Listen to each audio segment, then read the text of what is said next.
Hello everyone, today I'm going to demonstrate to you just how efficient it is to use the PROX-PROG. Simply select the PROX-PROG based on the project's name and version that you want to flash onto the PCB. Once you have chosen the desired PROX-PROG, you can start flashing on all PCB effortlessly. I'm using a custom Pogo pin and PCB with an SWT interface that is only in-house use for easy flashing. Now let's get to it. To start flashing, press the button once to enter program mode. A blinking red LED indicates it's ready to begin flashing. Align the pins to the PCB and a blinking green LED with low tone means flashing has started like so.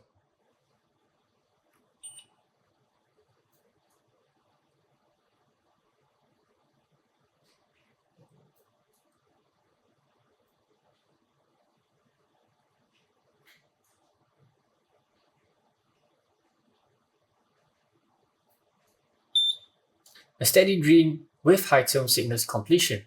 Repeat the process for the rest of the PCB.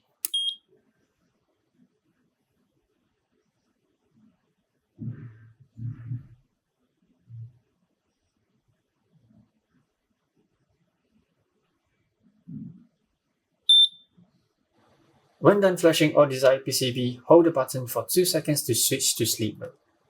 With this, you can program multiple PCB with just one PROX-PROG. That's it for now. Find out more at prox.sg.